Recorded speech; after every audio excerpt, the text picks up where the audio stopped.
வணக்கம்.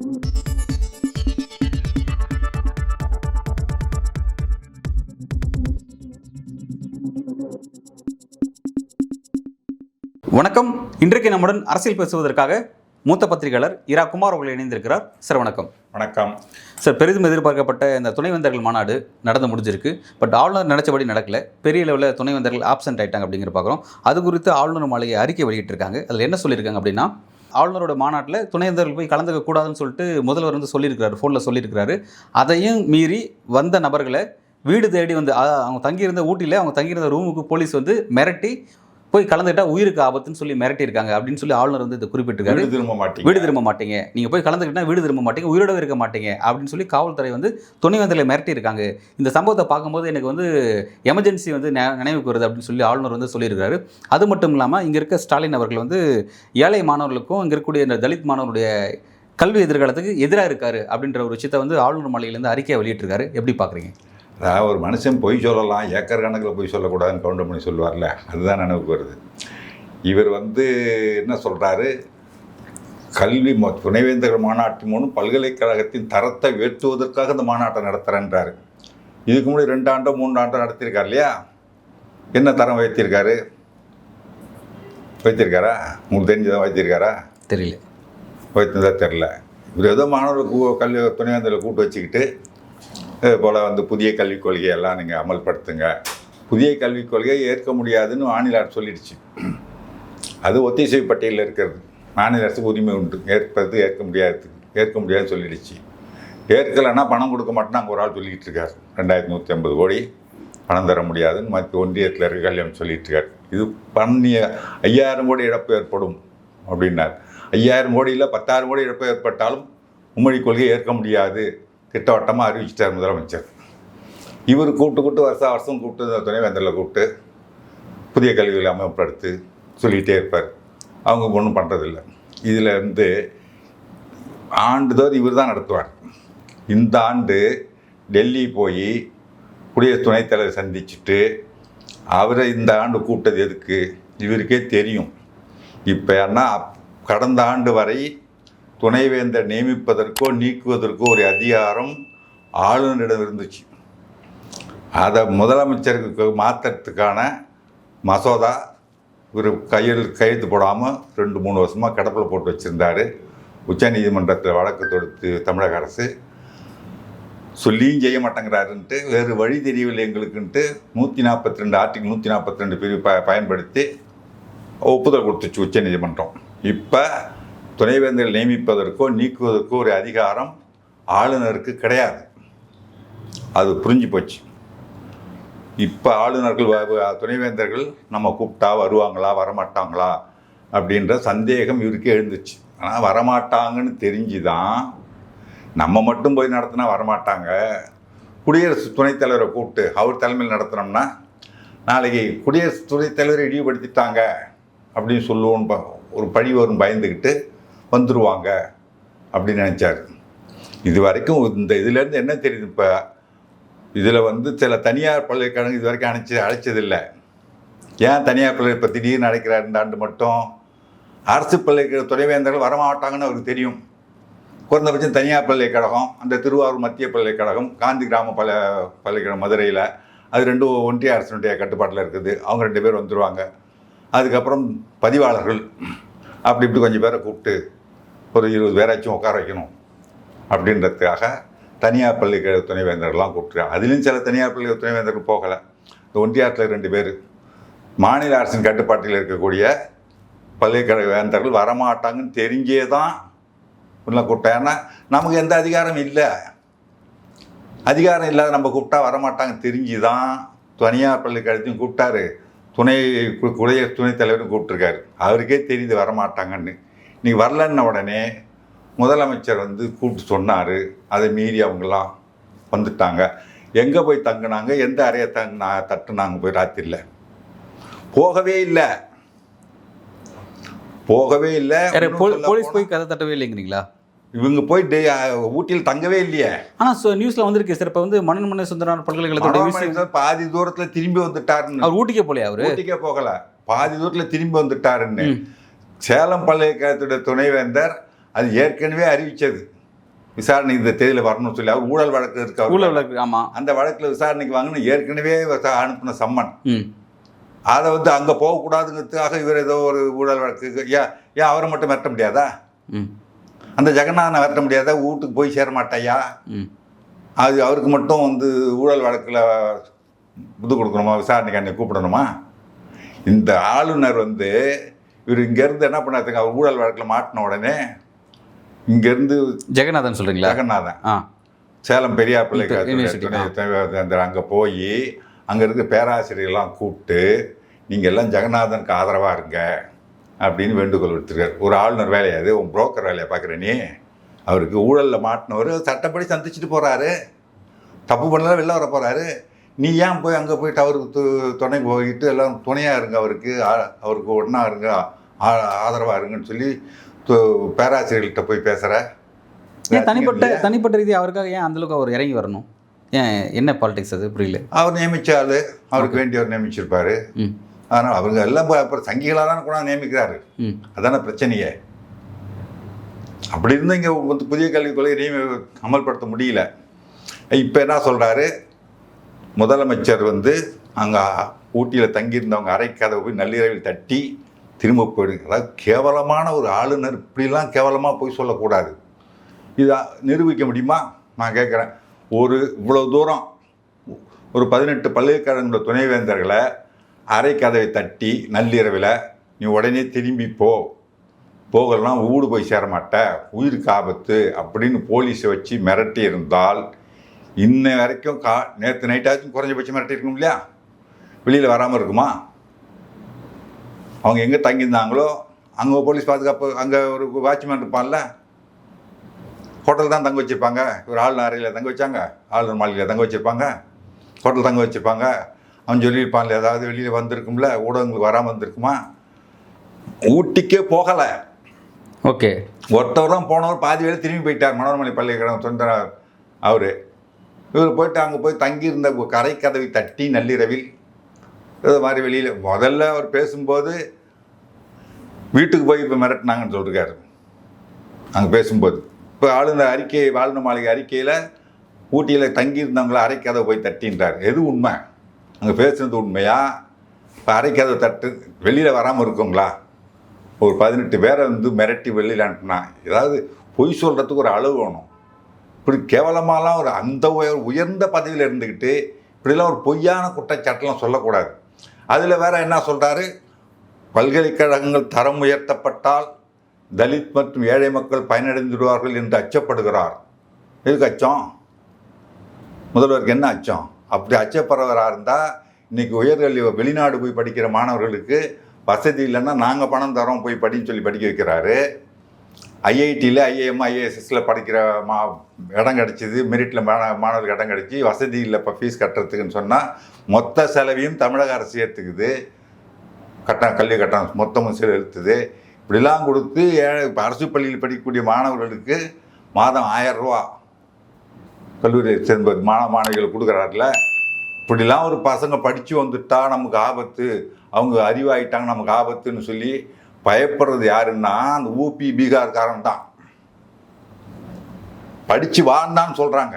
உனக்கு என்ன வேணும் கொடு, எல்லாத்தையும் நான் பார்த்துக்கிறேன், படிக்கிறத மட்டும் நீ பாரு, உன்னுடைய செலவுகள் அனைத்தையும் பொருளாதார சுமை இருக்கா அதெல்லாம் அரசு பார்த்துக்கும், வா படிக்கிறதுக்கு. சரி, ஆரம்பத்திலே சொல்லிடுறான், கீழே இருந்து படிக்க சொல்லிட்டு இருக்கான். படிக்கிறதுக்கு தடை போடுவது தான் புதிய கல்விக் கொள்கை.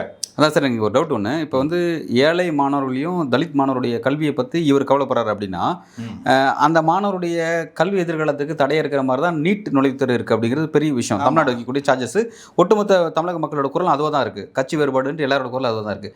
அந்த விஷயத்தில் இவர் அதுக்கு அதன் மீது அவர் ஆர்வமாக இருந்தால் நீட் விஷயத்தில் இவர் ஒப்புதல் கொடுத்துருக்கலாமே. அது பேச மாட்டார். அதையே வந்து அதை பேச மாட்டார். ஓகே, சங்கி அது ஒரு ஆர்எஸ்எஸ் சித்தாந்தமே எவனும் படித்து மேலே வந்துடக்கூடாது. பிராமணனை தவிர எவனும் படித்து மேலே வந்துடக்கூடாது. திராவிட சித்தாந்தம் எல்லாரும் படிக்கணும். பிராமணன் படிக்கக்கூடாது என்பதல்ல, எல்லாரும் படிக்கணும் அப்படின்ற திராவிட சித்தாந்தம். அதுக்கு எதிரானது ஆரிய சித்தாந்தம், பிராமணர்கள் தவிர வேறு யாரும் படிக்கக்கூடாதுன்னு. அதுக்கு சொல்லக்கூடிய இவர் முதலமைச்சர் வந்து தலித் மக்களும் ஏழை மக்களும் படித்து மேலே வந்துடுவாங்கன்னு பயப்படுறாருன்னு சொல்கிறது பெரியார் சொன்ன மாதிரி சிரிப்பான். வெளியில் சொன்னான், வாயால் சிரிக்க மாட்டான். இந்த ஆள் பேசுறது. சார் இப்போ ஒரு முக்கியமான விஷயம் வந்து இப்போ என்ன சொல்கிறேன்னா வந்து அந்த ஸ்டேஜில் சொல்லியிருந்தாரு, நான் வந்து ஆய்வு செய்யும்போது வந்து தமிழ்நாட்டில் இருக்கக்கூடிய கல்வி, அரசு பள்ளியினுடைய கல்வி ரொம்ப கவலைக்கிடமாக இருக்குது. ஆய்வு செஞ்சதன் அடிப்படை தான் இப்படி ஒரு விஷயத்தை நடத்தணும், இப்படி ஒரு மாநாடு ஏற்பாடு பண்ணணும் செய்து எனக்கு தோணுது. அதன் அடிப்படை தான் நான் திட்டமிட்டிருக்கேன். பல்வேறு விஷயத்தை நான் வந்து ஏஐ தொழில்நுட்பத்தை கொண்டு வரது, கல்வியில் அடுத்தக்கிட்ட வளர்ச்சி நோக்கி கொண்டு போகிறது, இதை பற்றி டிஸ்கஸ் பண்ணுறது தான் இந்த மாநாடு ஒவ்வொரு வருஷமும் நடந்துகிட்டே இருக்குது. இந்த வருஷம் வந்து ஜனவரியில் இது திட்டமிட்டுருச்சு. நான் ஏதோ வந்து உச்சநீதிமன்ற தீர்ப்பு வந்ததுக்கப்புறம் அதுக்கு எதிராக நான் செயல்படுறதா நினைக்கிறாங்க. இது அப்படியான விஷயம் கிடையாது, வழக்கமாக செய்கிற ப்ராசஸில் இருக்கிற விஷயம் அப்படின்னு சொல்லி சில விளக்கங்களாக கொடுக்குறாங்க. இதெல்லாம் நீங்கள் எப்படி? ரைட்டு. அவர் சொல்கிறது அரசு பள்ளி மாணவர்கள் கல்வித்தரம் இல்லை, எழுதவும் தெரியல, படிக்கவும் தெரியல, எண்ணும் தெரியல, எழுத்தும் தெரியல அவங்களுக்கு அப்படின்னு ஒரு குற்றச்சாட்டு வைக்கிறார்.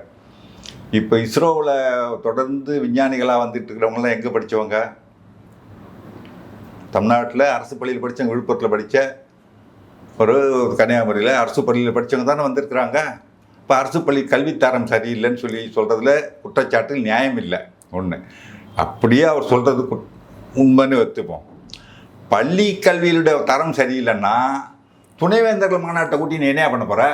எஸ், அது ஒரு நல்ல கேள்வி. இது உயர்கல்வி, அது வந்து பள்ளி, ரெண்டுமே டிபார்ட்மெண்ட் வேறு. உயர்கல்வி சரி, அடித்தளமே சரியில்லைங்கும் போது அடித்தளத்தை சரி பண்ணாமல் நான் கட்டடத்தை போய் சரி பண்ணுறேன் அப்படின்ற அறிவு இருக்கா உனக்கு? சரி, ஒரு கல்வி தரத்தை பற்றி டிஸ்கஸ் பண்ண நினச்சா மினிஸ்டர், சம்மந்தப்பட்ட உயர்கல்வித்துறை மினிஸ்டர் செலியன் கூப்பிட்டுருக்கலாம், பள்ளி கல்வித்துறையிலேருந்து அன்பில் மகேஷை கூப்பிட்டுருக்கலாம். இவங்க யாருமே இல்லாமல் அதை எப்பவுமே கூட மாட்டாரா? ஓகே. இப்போ வந்துட்டு இணைவேந்தர் கல்வி அமைச்சர் எந்த ஒரு மாநாட்டு, துணைவேந்தர் மாநாட்டுக்கு அவருக்கு அழைப்புதல் இருக்காது, அவருக்கு சகலும் சொல்ல மாட்டார், இவர் தனியாக கூப்பிட்டுப்பார். ஏன்னா தனியாக கூப்பிட்டா தான் இவருடைய கருத்துக்கள்லாம் திணிக்கலாம். இந்த சனாதன கருத்துக்கள், இந்த ஆர்எஸ்எஸ் சித்தாந்தத்தெல்லாம் அவங்கள்ட்ட சொல்லி இதெல்லாம் செய்யுங்க, ஜெய் ஸ்ரீராம் கோஷங்கள். ஆமாம், ஒரு கல்லூரிக்கு போயிட்டு அரசு உதவி பெறக்கூடிய கல்லூரி, மதுரை தியாகராசர் கல்லூரி அரசு உதவி, அங்கே அந்த கல்லூரி வந்து நிர்வாகம் தனியார் நிர்வாகம், ஆனால் அங்கே பணியாற்றக்கூடிய பேராசிரியர்களுக்கு சம்பளம் கொடுப்பது தமிழக அரசு, அரசு உதவி பெறும் கல்லூரி அது. அங்கே போயிட்டு ஜெய் ஸ்ரீராம்னு சொல்லுங்கள் மாணவர்களை, எல்லா மதத்து மாணவர்களும் தான் படிக்கிறாங்க. அங்கே கிறிஸ்தவர்கள் இருப்பாங்க, அங்கே ஒன்றும் சொல்லப்போனால் ஜெயின்ஸ் கூட இருப்பாங்க, இஸ்லாமியர்கள் இருப்பாங்க. அங்கே போய் மாணவர்களை ஜெய் ஸ்ரீராம் சொல்லுங்கள் 3 தடவை சொல்லுங்கன்னு சொல்லி அறிவு இருக்கா உனக்கு? ஒரு கல்வி நிறுவனத்தில் போய் ஜெய் ஸ்ரீராம் சொன்னால் படிப்பு வந்துடுமா? அதான் நீ செய்கிற சீர்திருத்தமா? இதுதான் கல்வி சீர்திருத்தமா? அப்போ போய் துணைவேந்தர்களை கூப்பிட்டு என்ன சொல்லியிருப்பார்? ஒவ்வொரு கல்லூரிக்கும் ஒரு சர்க்குலர் அனுப்புங்க, காலையில் முதல் வகுப்பு வந்த உடனே ஜெய் ஸ்ரீராம் சொல்லி 3 தடவை சொல்லிவிட்டு தான் வகுப்பு ஆரம்பிக்கணும்னு சொல்லுங்கள், அப்படி தான் அனுப்பிப்பார், சர்க்குலர் அனுப்புவார். அப்படி தான் சொல்லுவார் துணைவேந்தர்களை கூப்பிட்டு. இதுதான் கல்வித்தரத்தினை உயர்த்துறதா? இல்லை, நான் கேட்குறேன், கல்வித்தரத்தை உயர்த்துகிற அளவுக்கு ஒரு கல்வியில் பேரறிஞரா? ஆனால் இவர் டங்கர் வந்தார், கல்வித்தரம் உயர்த்ததை பற்றி எதாவது பேசினாரா? ஏன் தன்கர் எதுக்கு திட்டமிட்டார்? டங்கரை கூப்பிட்டதுக்கு காரணமே இந்த துணைவேந்தர்கள் வரமாட்டார்கள்னு இவருக்கு தெரியும்.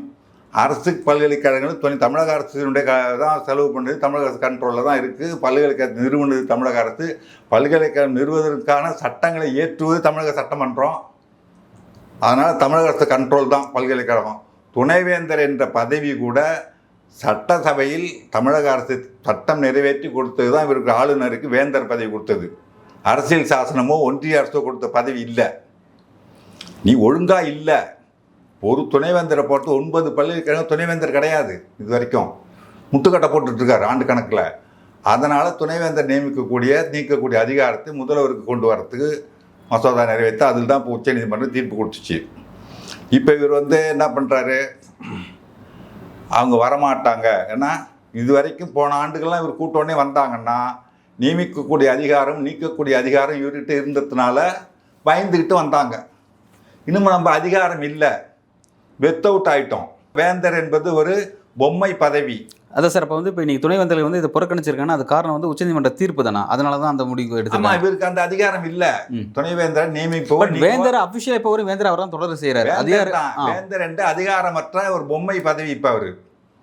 ஆனால் துணை நீக்கக்கூடிய அதிகாரம் போன ஆண்டு வரை, இந்த தீர்ப்புக்கு முன்பு வரை அவர்கிட்ட இருந்துச்சு. கூப்பிட்டு வரலன்னா என்ன பண்ணுவார்? நடவடிக்கை எடுப்பார்ல. அதுக்கு பயந்துக்கிட்டு போயிருக்காங்க. ஓகே, இந்த ஆண்டு நமக்கு பயந்துக்கிட்டு, நம்மள்ட்ட அதிகாரம் இல்லை, பயந்துட்டு யாரும் வரமாட்டாங்க அப்படின்றதுனால யாரும் போகலை. சரி சரி, இப்போ இந்த விஷயம் வரமாட்டாங்கன்னு தெரிஞ்சு வரலன்னா நமக்கு அசிங்கமாயிடும்.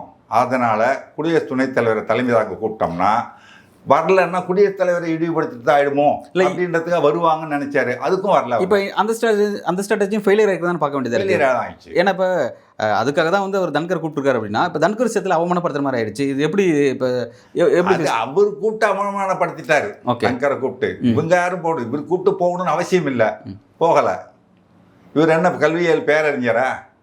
தன்கரும் ஆளுநர் RSS. சரி, இப்போ முழுக்க வந்து இதில் வந்து அவருக்கு கல்வியோட எதிர்காலம் பற்றியோ வளர்ச்சி பற்றி எந்த விதமான திங்கிங் இல்லை, ஒன்லி பாலிடிக்ஸ் தான். பாலிடிக்ஸ். நான் கேட்குறேன், உனக்கு அதிகாரம் இருந்த அன்னைக்கு போன ஆண்டில் நான் கூட்டு நடத்தினேன். இந்த தீர்ப்புக்கு பிறகு அதிகாரம் போயிடுச்சு இல்லை, வரமாட்டாங்கன்னு தெரியுது இல்லை, ஏன் இந்த கேன்சல் பண்ணிட்டு போகிறது? இல்ல இப்ப அதுதான் கேள்வி. இப்ப எதுக்காக திட்டமிட்டிருக்காரு இது? இப்ப எதுக்காக திட்டமிட்டார்? தனக்கு அதிகாரம் இல்ல, தீர்ப்பு இப்படி வந்திருக்குது, எதுக்காக இப்ப இந்த மாதிரி முதல்ல மேல குற்றச்சாட்டலாம்ல? சரி, பொய்யான குற்றச்சாட்டு. இதுக்காக இந்த இப்படி ஒரு குற்றச்சாட்டு வைக்கிறதுக்காக தான் அந்த அரசு வந்து எனக்கு எதிராக இருப்பது. நீ இது உன்னோட அரசு, இன்னும் சொல்ல போனா. எஸ், ஆமா, இவர் தான் ரெப்ரசென்ட் பண்ணி ஆகணும். இவர் தான், நான் தான் ஹெட்டு, எனக்கு அதிகாரம் இருக்குன்னு சொல்லிட்டு உன்னுடைய அரசு தானே. உன்னுடைய அரசுல இருக்கக்கூடிய வந்து போலீஸ் வந்து மிரட்டுதுன்னு சொல்லி சொல்றது அவமானம் இல்லையா? முதல்வர் மீது இப்படி ஒரு பொய்யான குற்றச்சாட்டை வைக்கிறதுக்காகவே திட்டமிட்டு இந்த கூட்டத்தை முன்னாடியே ஜனவரியிலே ஏற்பாடு பண்ணியிருந்தாலும் இந்த தீர்ப்பு வந்த பிறகு நமக்கு அதிகாரம் இல்லை கூப்பிடுறதுக்கு, நம்ம ஒரு பொம்மை ஆகிட்டோம், இது நடத்த வேண்டாம், கூப்பிட்டு அசிங்கப்பட வேண்டாம் அப்படின்னு மானம் ரோஷம் வெக்கம் மானம் சூடு சொல்ல உள்ளவனாக இருந்தால் கேன்சல் பண்ணியிருப்பாங்க. அதெல்லாம் எதுவும் அற்றவர் இந்த ஆளுநர். அதனால் அதை கேன்சல் பண்ணாமல் கூட்டத்தை நடத்துவோம், வரமாட்டாங்கன்னு தெரியும், உடனே முதல்வர் தான் தடுத்துட்டாரு, மிரட்டிட்டாரு அப்படின்னு ஒரு பொய் குற்றச்சாட்டை சொல்கிறதுக்காக இந்த வேணும்னே திட்டமிட்டு நடத்துனது. சரிங்க சார், இப்போ இந்த விஷயத்தை வந்து அவருக்கு நீங்கள் சொன்ன மாதிரி தீர்ப்பு அவருக்கு எதிராக அமைஞ்சிருச்சு, அவருக்கு எந்த விதமான பவரும் இல்லை. அப்படி இதை தாண்டி அவர் செய்கிறது திட்டமிட்டிருக்காரு, அதுவும் குடியரசு துணைத் தலைவரோட அவர் திட்டமிட்டிருக்காரு அப்படின்ற இந்த ஒரு மூவ் எடுக்கிறாருன்னா இது முழுக்க டெல்லி பாஜகவோட அசைன்மெண்ட் தான் அப்படி தான் சொல்லப்பட்டுச்சு. மோடி அமித்ஷாவோட அசைன்மெண்ட் தான். அவர் தான். அப்படி இருக்கும்போது இப்போ ஃபெயிலியர் வந்து இவரோட தனிப்பட்ட ஃபெயிலியர் கிடையாது, இவங்க ஏவி விட்டு அவங்களோட ஃபெயிலியர் அப்படின்னு தான் நம்ம பார்க்கணும். டெல்லி பாஜகவோட ஃபெயிலியர் தான் பார்க்கணும். இப்போ டெல்லி பாஜக மோடி அமித்ஷாவும் அடுத்து என்ன செய்வாங்க இந்த விஷயத்தில்? நான் கேட்குறது என்னன்னா, டெல்லி பாஜக ஒன்றிய அரசுடைய ஃபெயிலியர் நான் ஒத்துக்கிறேன். ஒன்றிய அரசு சொன்னாலும் அது ஒன்று சொன்னால் இவர் ரெண்டு செய்கிறவராக இருக்கார். எஸ், ஆமாம், இது கேட்கணும். பார்த்துருக்கீங்களா? இந்த அங்கே ஒருத்தர் கேரளாவில் இருந்தார், இதே தன்கர் அங்கே இதில் இருக்கும்போது வெஸ்ட் பெங்கால் இருந்தார், அவரை தூக்கிட்டு வேற போட்டாங்க. இந்த RSS ரவி அளவுக்கு வேற பாஜக அல்லாத கட்சிகள் ஆளக்கூடிய மாநில ஆளுநர்கள் இவ்வளவு கேவலமாக நடந்துக்கிட்டு பார்த்துருக்கீங்களா? அப்படி ஒன்றும் செய்தி நமக்கு சார். இதே சார்ஜஸ் வந்து இப்போ வந்து தன்கருக்கு எதிராக வெஸ்ட் பெங்கால் மம்தா பானர்ஜி பேசுகிறாங்க. இப்போ போனவர் ஆனந்த போஸ்னு ஒருத்தர் இருந்தார், அவருக்கு எதிராக மம்தா வந்து நிறைய, ஏன்னா வந்து அவர் என்ன தனக்கு சிலையெல்லாம் வச்சுக்கிட்டு ரொம்ப இது பண்ணிக்கிட்டு எக்ஸ்ட்ரீம் லெவலில் போனான்னு சொல்லி சொன்னாங்க. அவர் விஷயம் பண்ணார். இப்போ தான் வந்து ஆரிஃப் முகமது கான் இங்கேருந்து ஷிஃப்ட் ஆகிருக்காரு, கேரளாலேருந்து ஷிஃப்ட் ஆகி வந்திருக்காரு. பட் வெஸ்ட் பெங்காலில் திரும்ப எந்த கவர்மெண்ட் இருந்தாலும் மம்தா பானர்ஜி தொடர்ச்சி பேசிகிட்டே இருக்காங்க. ஃபீல்டு விசிட்டுக்கு போயிட்டு இங்கே வந்து மத ரீதியான பிரச்சனை இருக்குன்னு சொல்லிட்டு பேசுறது யாருன்னா பாஜக சுதந்திர அதிகாரி பேசுறது ஈக்குவலாக அங்கே வந்து ஆளுநர் பேசுகிறாங்க. அதாவது மம்தாவும் வந்து சும்மா இருக்க மாட்டாங்க, பம்பு கெடுப்பாங்க. என்ன இப்போ இந்த தமிழிசை எங்கள் ஆளுநர் இதாக இருந்தாங்கல்ல தெலுங்கானாவில் இருக்கும்போது, ஏன்னா ஒரு ட்ரைபல்ஸ் பழங்குடியின மக்கள் விழாவுக்கு போகிறதுக்காக ஹெலிகாப்டர் கேட்டேன், கொடுக்க மாட்டேன்ட்டாங்க. அது போட்டோம். அவர் அழைக்காமலே ஆண்டு முதல் கூட்டம் ஆளுநர் உரையாட தொடங்கும், நீ ஆளுநரே வர வேண்டாம் அப்படின்ட்டு உரையே இல்லாமல் நடத்தினார். அதுக்கப்புறம் என்னாச்சு, குடியரசு தினத்துக்கு ஆளுநர் கொடியேற்றணும், அந்த குடியரசு தினத்தையே கேன்சல் பண்ணிட்டாரு, நடத்தலை. இந்த அம்மா ஆளுநர் மாளிகையிலே கொடியேற்றுக்குச்சு, இப்படியெல்லாம் அவமானப்படுத்தினார். அப்போ அந்த அம்மா என்ன பண்ணிச்சு, ஃபினான்ஸ் பில் கைத்து போட மாட்டேன்னுச்சு. அப்போ கோர்ட்டுக்கு போனாங்க. கோர்ட்டில் என்ன சொன்ன, ஃபினான்ஸ் பில் கைத்து போடு சொல்லிட்டு நீங்களும் ஆளுநருக்குரிய மரியாதையை கொடுங்க அப்படின்னு அறிவுரை சொன்னாங்க. இந்த தீர்ப்பில் ஏதாவது ஒரு இடத்தில் மாநில அரசை ஒரு அறிவுரை சொல்லியிருக்காங்களா? அவர் ஆளுநருக்கு அரசியல் சாசனப்படி கொடுக்க வேண்டிய மரியாதை முழுசும் முதல்வர் கொடுத்துட்ருக்கார். தன்னை குறை சொல்ல முடியாத அளவுக்கு தமிழக அரசு முழுக்க ஆளுநருக்குரிய மரியாதை கொடுத்துட்ருக்கு. அப்படி கொடுத்தும் இந்த ஆள் வந்து 1க்கு 2 பண்ணுறார். அந்த 1க்கு 2 செஞ்ச விஷயம்தான் செந்தில் பாலாஜி அமைச்சர் பதவியிலிருந்து நீக்குகிறேன்னு ஒரு உத்தரவு போட்டுட்டு அதை நிறுத்தி வைங்க, அடுத்த 1 மணி நேரத்தில் அந்த உத்தரவை நிறுத்தி வைங்கன்னார். நான் வந்து சட்ட வல்லுநர்கள்ட்ட ஆலோசனை கேட்க போகிறேன், அது வரைக்கும் நிறுத்தி வைன்னு டெல்லி போனார். 1 வாரம் இருந்தார். எந்த சட்ட வல்லுநரை பார்த்தாரு, என்ன ஆலோசனை கேட்டார், ஒன்று கேட்டுட்டா வந்த பிறகு அந்த உத்தரவை நான் திரும்ப பெறுகிறேன் சொல்லணும்ல? இல்லை அந்த உத்தரவு போட்டது தான் அமலுக்கு வருது, செந்தில் பாலாஜி நீக்குன்னு சொல்லணும், ஏதாவது ஒன்று சொல்லணும்ல. ஒன்றுமே சொல்லாமல் அமைதியாக இருக்கிறார். அப்போ அமித்ஷா கூப்பிட்டு, ஓ ஓவராக ஆடாதையா, உனக்கு அதிகாரம் கிடையாது நீக்கிறதுக்கு அப்படின்னு சொன்ன பிறகு தான் நிறுத்தி வச்சது இல்லையா. அப்போ அவங்க ஒன்று சொன்னால் 2 செய்யக்கூடிய இருக்கார். அதனால் முழுக்க அது ஒன்றிய அரசு தான் எல்லாமே இயக்குதுன்னு சொல்ல முடியாது இவரை பொறுத்தவரை. சார் அப்போ அப்படின்னா இப்போ நமக்கு என்ன ஒரு டவுட்னா, நான் இந்த கேள்வி கேட்கணும்னு நினச்சேன். அவர் செய்யக்கூடிய எல்லா ஆக்டிவிட்டிஸ்க்கு முன்னாடி டெல்லி பாஜக தான் இருக்கா, அல்லது தன்முனைப்பாக சில விஷயம் அவர் செய்கிறாரா? பல விஷயம் செய்கிறார். ஓகே, இப்போ அப்படி இருக்கும்போது இப்போ எந்த ஆளுநருக்கும் இல்லாத எந்த ஆளுநர் விஷயத்தையும் இந்த மாதிரி அதை 142 யாருக்கு எதிராகவும் சுப்ரீம் கோர்ட் அவ்வளோ சீக்கிரம் பயன்படுத்துனதில்லை. இப்போ இவருக்கு எதிராக பயன்படுத்துறாங்க. இதுக்கு முன்னாடி பேரறிவாளன் விடுதலையிலும் இவருக்கு எதிராக இதே சுப்ரீம் கோர்ட் பயன்படுத்துறாங்க. ரைட், ரிப்பீட்டடாக இவருக்கு எதிராக வந்து பேரறிவாளன் விடுதலை பயன்படுத்தும் கூட மாநில அரசு விடுதலை பண்ணிக்கலாம் அப்படின்னு உச்ச நீதிமன்றம் தீர்ப்பளிச்சு கொடுத்துருச்சு. ஆமாம், அந்த தீர்ப்பை அமல்படுத்துவதற்கு இவர் இடையூறாக இருக்கார். அமைச்சரவை தீர்மானம் நிறைவேற்றி அனுப்புது, அந்த தீர்மானத்துக்கு ஒப்புதல் கொடுக்காம இந்த இடையூறாக இருக்காரு. ஆகையினால திரும்ப உச்ச நீதிமன்றத்துக்கு போகிறாங்க. அப்போ ஆளுநர் தான் இடையூறாக இருக்காரு. 1 வாரம் நேரம் டைம் கொடுக்குறேன், விடுதலை பண்ணுறதுக்கு உத்தரவு ஒப்புதல் கொடுக்குறியா இல்லையா, நான் அளித்த தீர்ப்புக்கு நீ ஒப்புதல் கொடுக்குறியா இல்லையா. பேசாமல் இருந்தார். தீர்ப்பு கொடுத்தாங்க 142 பயன்படுத்தி. அதில் ஒரு நியாயம் இருக்கு இல்லையா. ஓகே, ஆனால் ஒரு மாநில சட்டப்பேரவை நிறைவேற்றி அனுப்பின மசோதா 10 மசோதாவுக்கு கூப்பிட்டு முதல்வரை கூப்பிட்டு பேசி தீர்த்துங்கன்னு சொன்னாங்க உச்சநீதிமன்றம் சொல்லிட்டு. அதுலேயும் இது பண்ணல. இப்போ திரும்பவும் போன உடனே நீ 24 மணி நேரம் இருக்குது, நாளைக்கு இந்த வழக்கை நாங்கள் விசாரணைக்கு எடுக்கிறோம், நீ 24 மணி நேரம் இருக்குது, இதுக்குள்ளே கூட ஆளுநர் முதலமைச்சரை கூப்பிட்டு பேசி தீர்வு காணத்துக்கு வாய்ப்பு இருக்குது அப்படின்னு சொன்னாங்க. அதுக்கப்புறம் ஒரு ஆய்மூட்டி பேசாமல் இருந்தார். எல்லாத்தையும் இது இதில் ஒரு பெரிய வேடிக்கை என்னென்னா, ஒரு காமெடியாக அங்கே ஒரு ஆர்குமெண்ட் வச்சுருக்காங்க ஆளுநர் தரப்பில். என்னென்னா, இந்த மசோதாவை நான் என் பீரோவில் வச்சுருக்கேன் ஒரிஜினல், அது ஜெராக்ஸ் எடுத்து இதெல்லாம் திருப்பி அனுப்பப்படுகிறதுன்னு சொல்லி அனுப்பிச்சிட்டேன். திரும்பவும் அந்த மசோதாவை சட்டப்பேரவை நிறைவேற்றி அனுப்புது. ஒரிஜினல் இங்கே இருக்கும்போது எப்படி திரும்ப சட்டப்பேரவை நிறைவேற்றி அனுப்ப முடியும்? ஆக 2வது முறை நிறைவேற்றி அனுப்புவதே செல்லாது அப்படின்னு ஒரு ஆர்குமெண்ட்டை போய் உச்சநீதிமன்றத்தில் வச்சுருக்காங்க. இதில் சொத்து பத்திரமா? திரும்ப அதே மசோதா திரும்ப கொண்டு நிறைவேற்ற போகிறோம். இப்படி வந்து ஒரு லூசுத்தனம். இவர் என்ன ஐபிஎஸ் படித்தாருன்னு தெரியல. இல்லை சார், அவர் அப்படி யோசிக்கிறாருன்னா கூட அரசு தரப்பு வக்கீல் அட்டர்னி ஜெனரலாக இருக்கட்டும், வெங்கட்ரமணியாக இருக்கட்டும், துஷார் மேத்தா இருக்கட்டும், சீனியர்ஸ். வெங்கட்ரமணி பாவங்க இருந்தாலும் ஒன்றும் தெரியாது. எப்படி சார் இப்படி அட்டர்னி ஜெனரல் அவர் உண்மையே தெரியாது. சரி, அவர் சும்மா அவர் துஷார் மேத்தா அவர் சொல்றதை கேட்டது. இவர் வந்து இப்படி சொல்லுன்னு இருப்பார். சரி சொல்லுங்க அப்படின்னு இவர் சொல்லும்போது என்ன பண்ணது?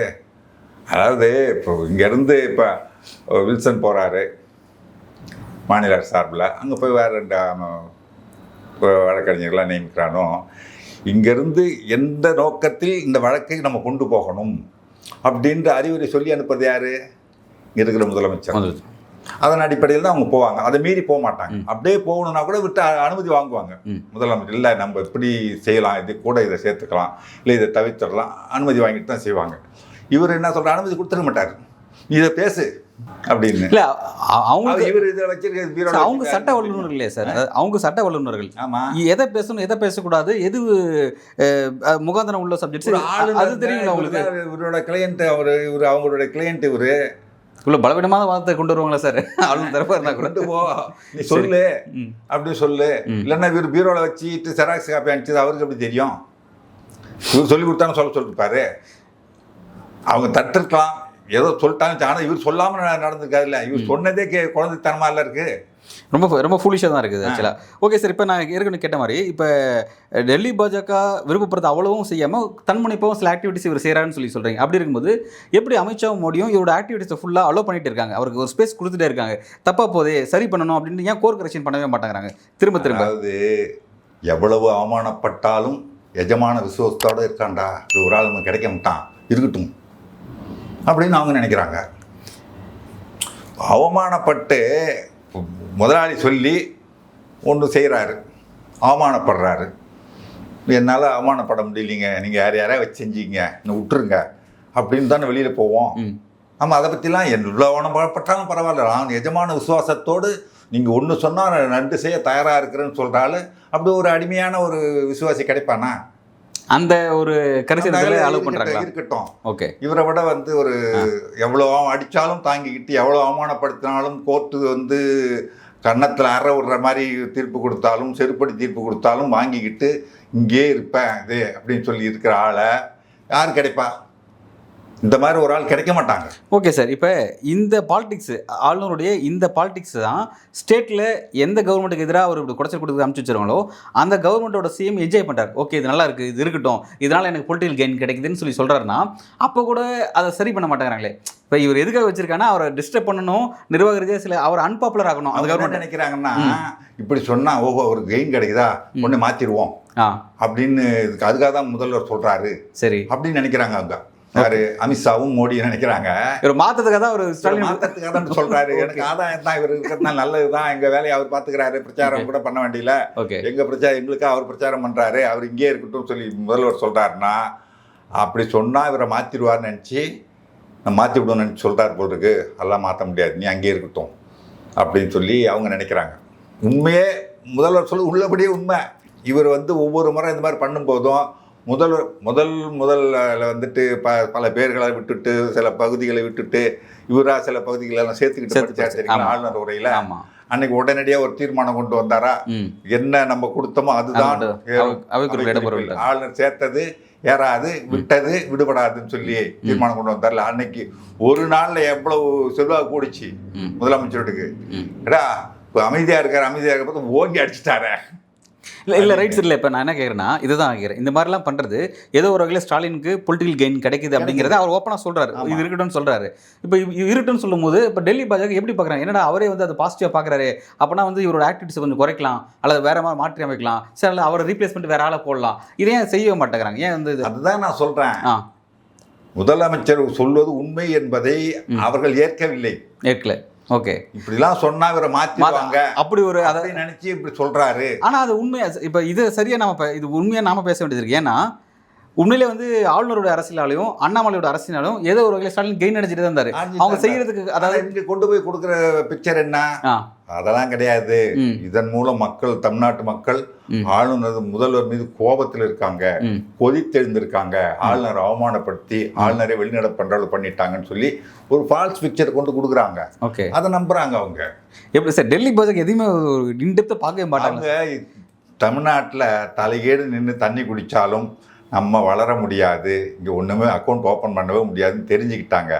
அதனால் இதை பற்றி பெருசாக கவலைப்பட்டுக்கிறது இல்லை. அவங்க ஏதோ ஒரு ஆள் போட்டாச்சு குடைச்சல் கொடுத்துட்ருக்காருல, கொடுத்துட்டு விடு, அவ்வளோதான். அதுக்கு மேலே ஒன்று நம்ம வளர்கிறதுக்கான வாய்ப்புலாம் இங்கே கிடையாதுன்னு தெரிஞ்சு போச்சு. அவங்களும் என்னென்னோ செஞ்சு பார்த்துட்டாங்க. வந்த உடனே நம்ம பல முறை பேசியிருக்கோம். பெரியார் வந்து சாமியை கடவுளை கற்பித்தவன் முட்டாள், கடவுளை நம்புகிறோன்னு காட்டு முறாண்டின்னு சொல்கிறாரு. இங்கே 60-70% பேர் சாமி கும்பிட்றான். அதனால் பெரியாரை திட்டுனோம்னா அந்த 60 பேராச்சும் இங்கே வந்துடுவான் நம்ம பக்கம் நினச்சி திட்டினாங்க. வரல இவனும். உள்ளே போயிட்டு சாமி கும்பிட்டுட்டு அர்ச்சனை பண்ணிவிட்டு அர்ச்சனை தட்டோட வெளியில் வர்றான். பெரியாரை திட்டுனா அந்த அர்ச்சனை தட்டை கீழே வச்சுட்டு ஓடி பிடிக்கிறான். எப்படா பெரியாரை திட்டலான்னு அவனுக்கு ஒன்றும் புரியல. இது வேலை. இப்போ பெரியார் திட்டதில்லை பார்த்தீங்களா? பிஜேபிக்காரன் பெரியார் திட்டல. அதுக்கப்புறம் காசி தமிழ்ச்சங்கமும் அது இதுன்னு வச்சு ஏதோ பண்ணோம்னா இதாகிடும். இங்கே வந்து தமிழை திருக்குறள், நாலடியார், ஔவையார் அது இதெல்லாம் ஏதோ ஒன்று தப்பாக உளறணும்னா தமிழ்நாட்டு மக்கள் நம்பிடுவாங்கன்னு. இப்போ உளறலாம் நாங்கள் நம்ப தயாராக இல்லை. நீ பணம் கொடு, தமிழ் ஆட்சி பணம் கொடு. செத்துப்போன சான்ஸ்கிரிட்டுக்கு போஸ்ட்மார்ட்டம் பண்ணுறதுக்கு 8 மாடி கட்டடம் புனையில் கட்டியிருக்க நீ, பல கோடி ரூபா செலவு பண்ணி. தமிழ் வளர்ச்சி கொடுக்க மாட்டாங்க. 72 கோடி கொடுக்குற, அதுக்கு ஒன்று 840 கோடி கொடுக்குற. பண்ணிக்கிட்டே இருக்காங்க. அதுவும் நம்பலை. சரி, இப்போ கடைசியாக என்ன பண்ணாங்க, ஒரு வாடகை வாயின் சீமானை பிடிச்சி பெரியார் என்ற பிம்பத்தை உடைக்காத வரை தமிழ்நாட்டில் காலு உண்ட முடியாது தெரிஞ்சு போச்சு. நம்ம பேசினா நம்ப மாட்டேங்கிறாங்க. சரி பிடி சீமானை பிடி, அந்த வாடகைக்கு எடுத்து நீ பெரியார் திட்டுனாங்க, அதுலேயும் எடுபடலை. ஓகே சார், எதுவும் எடுப்படல. Right, okay. இப்போ நான் என்ன கேட்குறேன்னா, இப்போ இந்த ஆளுநர் மூலமாக அவங்க என்ன தான் நினைக்கிறாங்க, டெல்லி பாஜக என்ன தான் நினைக்கிறாங்க, அது சக்ஸஸாக இருக்கான்ற கேள்வி. ஏன்னா இப்போ இந்த விஷயத்தில் கூட பார்த்தீங்கன்னா சுப்ரீம் கோர்ட்லேருந்து ஒரு நெகட்டிவான தீர்ப்பு வந்ததுக்கப்புறம் கூட அவங்க இப்படி ஒரு இனிஷியேட் பண்ணுறாங்க. இவ்வளோ அவமானப்பட்ட பிறகு இங்கே ஒரு ஆள் இருக்கிறாருன்னு சொல்கிறாருன்னா அது மாதிரி ஒரு அவமானப்பட்ட ஒரு அடிமையை கிடைக்க மாட்டான்றதாங்க முக்கியம் அவங்களுக்கு. அதுதான், அதனால தான் வச்சுருக்காங்க. சரி, ஓகே. இவ்வளோ அவமானத்தை தாங்கிட்டு ஒரு மனுஷன் இருப்பானா? இருக்கிறாருல்ல, இந்த மாதிரி ஒரு ஆள் நமக்கு கிடைக்க மாட்டாங்க. இருக்கட்டும், ஆர்எஸ்எஸ் ரவி அங்கே இருக்கட்டும் இருக்காங்க. அவ்வளோதான். இப்படிதான் வந்து இதுதான் காரணம். வேற ஒன்று இவர் மேலே பெரிய நல்ல ஒப்பீனியன் இருக்குது அப்படிலாம் ஒன்றும் கிடையாது. இப்போ இந்த இடத்துல வந்து இப்போ துணைவேந்தர் இப்படி ஒரு நிலைப்பாடு எடுத்ததுனால இப்போ பழிவாங்கும் நடவடிக்கையோ இல்லை வேற விதமான பொலிட்டிக்கல் ரீதியான வேற எதுவும் விஷயமோ இதுதான் பொம்மையாச்சே. இவருக்கு எந்த அதிகாரம் இல்லை. இவரு கிடையாது. டெல்லி பாஜக மூலமா வேற எதுவும் குடைச்சல் கொடுக்க டெல்லி முடியும்? பாஜக என்ன பண்ண முடியுது? மாநில அரசினுடைய அதிகாரத்தில் இருக்குது பல்கலைக்கழகம் பூரா. ஒன்றும் பண்ண முடியாது. துணைவேந்தர் மீது எதுவும் செய்ய முடியாது. அப்போ அங்கே ஒரு துணைவேந்தர் வந்து இதுக்கு போகிறதே தடுக்க முடியல. ஊழல் வழக்கில் மாட்டினதே இந்த ஆளுநர் அதிகாரம் இருந்தே தடுக்க முடியல. பெரியார் பல்கலைக்கழக துணைவேந்தர் ஜெகநாதன் ஊழல் பண்ணியிருக்காரு பதிவாளரோடு சேர்ந்து. ஆளுநர் இருக்காரு, அவர்கிட்ட தான் அதிகாரம் இருக்குது. அப்படி இருந்தும் ஊழல் வழக்கை தடுக்க முடியல. என்ன பண்ண முடியும்? இப்போ அதிகாரமே இல்லை, ஒன்றும் பண்ண முடியாது. ஓகே. இப்போ இந்த பாலிடிக்ஸுங்கிறது இப்படி தான் போயிட்டு இருக்கோம். அவ்வளோதான். இப்போ அடுத்து நெக்ஸ்ட் வேறு என்ன நெக்ஸ்ட் ஸ்டெப் என்ன? ஏதாவது பொய் சொல்லிக்கிட்டு வளரிட்டு இருக்கலாம். இந்த மாதிரி ஏதாவது அது கூட அந்த தியாகராசர் இது கூட இந்த தீர்ப்புக்கு முன்னாடியே தேதி முடிவு பண்ணியிருப்பாங்க. இல்லாட்டா அந்த தியாகராசர் கல்லூரி கூட்டிருக்க மாட்டாங்க. ஓகே. அவங்களாம் நல்ல தமிழ் உணர்வுடைய ஒரு காலத்து 4ஆம் தமிழ்ச்சங்கமாக நிலவிய ஒரு கல்லூரி தியாகராசர் கல்லூரி. யார் யார்? அமைச்சர் காளிமுத்து, கவிஞர் நா. காமராசன், மு. மேத்தா, கவிஞர் கவிஞர் மீரா, இந்த மாதிரி பெரிய பெரிய கவிஞர்கள், பெரிய பெரிய தமிழ் அறிஞர்கள்லாம் படித்த இடம், வேலை பார்த்த இடம் அது தியாகராசர் கல்லூரி. அதனால் அவ்வளவு தமிழ் ஆர்வம் உள்ளவர்கள். அங்கே வந்து ஆக்கிய பரந்தாமனார்னு ஒருத்தர் இருந்தார். அவர் வந்து அந்த ஹாஸ்டலில் இருந்தார், ஹாஸ்டல் வார்டனாக இருந்தார். அந்த ஹாஸ்டலில் தென்னந்தோப்பு உண்டு. அந்த தென்னந்தோப்பில் இருக்கிற தேங்காயெல்லாம் வந்து மாணவர்கள் பறிச்சுக்கிறாங்க. அதுக்காக அவர் கம்ப்ளைண்ட் பண்ணார். மாணவர்கள் தேங்காய் பறிச்சுறாங்க, நான் குத்தகைக்கு எடுத்திருக்கேன், எனக்கு நஷ்டம் வருதுன்னு சொல்லி. அதுக்கு ஒரு நோட்டீஸ் போர்டில் ஒரு அறிவிப்பலையில் ஒரு அறிவிப்பு எழுதி போடுறாரு. என்ன எழுதி போட்டார் தெரியுங்களா? ஆக்கி இப்போ தான் ஒரு தமிழறிஞர். அவர் திருவாளர் கல்லூரி தென்னையில் ஏறி தேங்காய் பறிக்கும் திருவாளர்களுக்கு குத்தகை எடுத்த குறிச்சில் நம்பி நட்டம் இதெல்லாம் நனிவரும் என்று முடங்கள் எழுதி முறையிட்டுள்ளார். இத்திருச்செயலை இனியும் செய்து நட்டம் பிறருக்கு நல்காவாறு ஈண்டு வாழ வேண்டும் ஞான் கவிதையாக எழுதி போட்டார். இது எனக்கு எப்படி தெரியும்னா, அவர் அமைச்சர் காளிமுத்து அங்கே படித்தப்பா இந்த மாதிரி எழுதி போட்டிருக்காரு. அவர் இந்த நூல் வெளியிட்டுறாரு சொன்னார். அந்த மாதிரி கவிதையாக எதை சொன்னாலும் மனசில் நிற்கும். அன்றைக்கி ஒரு நோட்டீஸ் போர்டில் ஒரு அறிவிப்பை கவிதையாக எழுதி போட்டால் என் மனசில் நிற்குது அப்படின்றதுக்காக அந்த மாதிரி ஒரு அறிவிப்பு பழைய கூட தமிழில் கவிதையாக எழுதி போடக்கூடிய அளவுக்கு தமிழ்ச்சங்கமாக விளங்கிய கல்லூரி அது. அவங்க போய் இந்த தமிழ் எதிரியை கூப்பிடுவாங்களா? ஏதோ ஆளுநராக இருக்காரு கூப்பிட்டாங்க. அது தீர்ப்பு வந்த பிறகுனா கூப்பிட்டு விட மாட்டாங்க. இப்போ நீ வந்து ஒரு அரசியல் தமிழில் எடுபடாத அரசியலாக தான் இருக்கு. ஒரு கட்சியில் இங்கே எடுபடாதுங்க. தமிழ்நாட்டில் பாஜக தலைகீழ நின்று தண்ணி குடித்தாலும் எடுபடாது. மாற்றம் இவரோட மாற்றம் எப்படி இருக்கும்? டெல்லி பாஜக யாரு ஆளுநர் ஆர். என். ரவியோட மாற்றம் டெல்லி பாஜக எப்படி யோசிப்பாங்க? இது இப்படி தான் கண்டினியூ ஆகும் 26 எலெக்ஷன் வரைக்கும். திரும்ப சொல்கிறேன், வேறு மாதிரி ஒரு சிறந்த மானங்கட்ட அருமை கிடைக்க மாட்டான். அவன் இங்கே இருக்கட்டும் முடிவு பண்ணி தான் வச்சிருக்கிறாங்கன்றான். திரும்ப மாற்றுவாரான்னா எவ்வளோ அவமானப்பட்டாலும் பரவாயில்ல, நான் உனக்கு விசுவாசமான அடிமையாக இங்கேருந்து இருக்கேன் அப்படின்னு சொல்லிட்டு இருக்காரு. இவர் மாதிரி ஒரு ஆள் கிடைக்குமா? அவமானப்பட்டால் போயிடுவோம்ல. இந்த ஒரு நிறுவனத்தை நான் வேலை பார்க்குறேங்க, என்னை அவமானப்படுத்திகிட்டே இருந்தால் நான் போயிடுவேன்ல, என்ன தான் அதிகாரம் இருந்தாலும்.